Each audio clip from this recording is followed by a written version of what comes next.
Thank you for staying with us on the newsroom. I am Abisola Adebayo. Labour Party's presidential candidate Peter Obi has described as unacceptable the prolonged strike action by the Academic Staff Union of Universities (ASUU), saying the federal government must immediately engage in collaborative negotiations with the aggrieved lecturers of public universities. In a string of tweets released on his verified Twitter handle, Obi lamented that the industrial action, which commenced on February 14, 2022, has become almost intractable to the disadvantage of Nigerian students. He maintained that it is time for the federal government to engage in collaborative negotiations with ASUU and in good faith.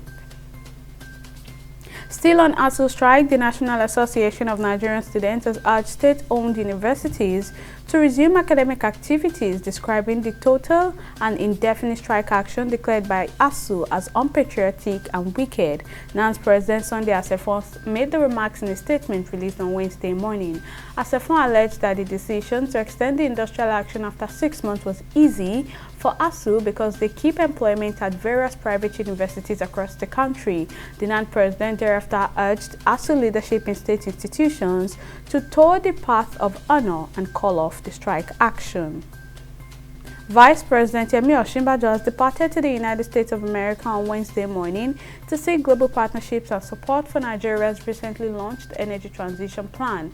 According to a statement by the Vice Presidential spokesperson Laolu Akonde, Osinbajo will meet his American counterpart Kamala Harris, World Bank Group, and other partners. The Vice President is leading Nigeria's Energy Transition Implementation Working Group on the U.S. mission, with meetings starting from September 1st to promote the plan and secure global support from the U.S. government, private sector, as well as other development partners.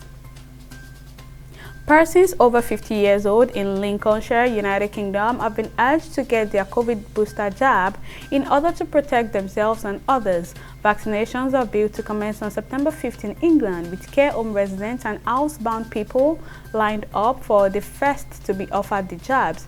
Meanwhile, a wider rollout will follow on the 12th of September, which will prioritize the oldest and most vulnerable. The head of clinical services at NHS Integrated Care Board says case numbers were expected to rise in the autumn and winter, and it was crucial for citizens to get vaccinated as soon as possible.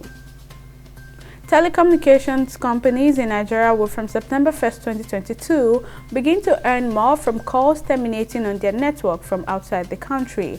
This came as the Nigeria Communications Commission increased the international termination rate from $0.045 to 10 cents per minute. The new rate, the Commission said, is to be paid in dollars to prevent a situation where the operator will be losing should the devaluation of Naira continues.